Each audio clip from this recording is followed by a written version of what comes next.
Everyone, this is Neeju Machan and welcome to my channel Neeju's nest. तो चलिए आज की स्टोरी शुरू करते हैं।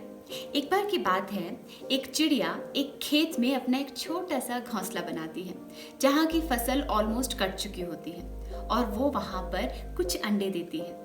अगले साल जब फसल बढ़ जाती है, कटने का टाइम आ जाता है, तब तक उसके छोटे छोटे से बच्चे भी कुछ बड़े हो चुके होते हैं। वो चिड़िया रोज उनके लिए दाना ढूंढने के लिए बाहर जाती है। एक दिन की बात है, जब चिड़िया घोंसले से बाहर गई होती है दाना ढूंढने के लिए, तो वहीं पर किसान आता है और वो अपनी इतनी बड़ी हुई फसल को देखकर सोचता है और फिर कहता है कि फसल तो बहुत बढ़ चुकी है, अब इसके काटने का वक्त आ गया है, तो मैं अपने दोस्तों को कहूँगा और वो इस फसल को काट देंगे। बच्चे एकदम डर जाते हैं कि अब जैसी फसल कटेगी तो हम तो सबको दिखना शुरू हो जाएंगे, तो हमारे लिए तो ये जगह सेफ नहीं है।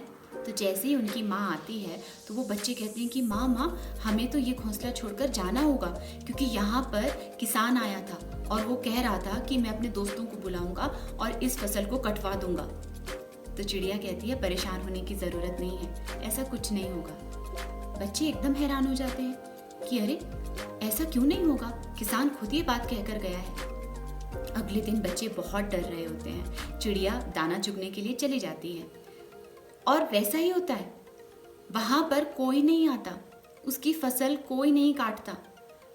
किसान आता है, देखता है और गुस्से से कहता है कि अब मैं अपने रिश्तेदारों को बुलाऊंगा और उनसे फसल कटवाऊंगा। बच्चे फिर डर जाते हैं। फिर जब उनकी माँ आती है तो कहते हैं कि माँ अब तो हमें जाना ही होगा, किसान के रिश्तेदार आ रहे हैं कल फसल काटने के लिए। चिड़िया फिर मुस्कुराती है, कहती है ऐसा कुछ नहीं होगा, तुम आराम करो।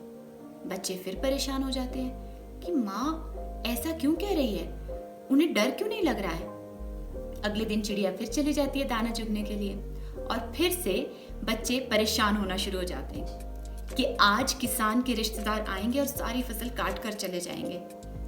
लेकिन उसका कोई रिश्तेदार फसल काटने के लिए नहीं आता। अब किसान को बहुत गुस्सा आ जाता है। वो कहता है कि कल मैं खुद आकर ये फसल काट कर जाऊंगा।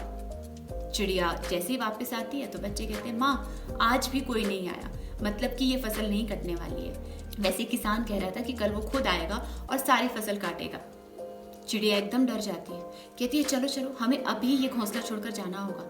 बच्चे हैरान हो जाते हैं कि माँ कल तक तो आप कह रही थी कि डरने वाली कोई बात नहीं है, लेकिन आज आप क्यों कह रही हैं और आपको इतना विश्वास कैसे है कि कल फसल कटेगी। तब चिड़िया कहती है कि बच्चों, पहले वो अपने दोस्तों पर निर्भर था, फिर अपने रिश्तेदारों पर, लेकिन जैसे ही उसने सोच लिया कि वो खुद फसल काटेगा तो मतलब वो खुद फसल काटेगा। इसलिए हमारा यहाँ से जाना ज़रूरी है। हमें भी अपनी ज़िंदगी में अपने कामों के लिए किसी और पर डिपेंडेंट नहीं होना चाहिए। जो भी करना है वो हमें खुद से करना है, क्योंकि जितना हम औरों पर निर्भर रहेंगे तो वो भी आपके काम में कोई इंटरेस्ट नहीं लेंगे, क्योंकि किसी को कोई फर्क नहीं पड़ता आपका काम हो या ना हो। लेकिन अगर आपने सोच लिया कि आपको आपका काम खत्म करना है तो फिर उसे कोई नहीं बदल सकता, राइट? तो ये थी मेरी आज की छोटी सी स्टोरी। आई होप आप लोगों को पसंद आई हो। अगर पसंद आई हो तो मेरी इस स्टोरी को शेयर कीजिए, लाइक कीजिए और सब्सक्राइब कीजिए। अगली स्टोरी में फिर से मिलती हूँ मैं आप लोगों के सामने। तब तक के लिए bye bye and take care.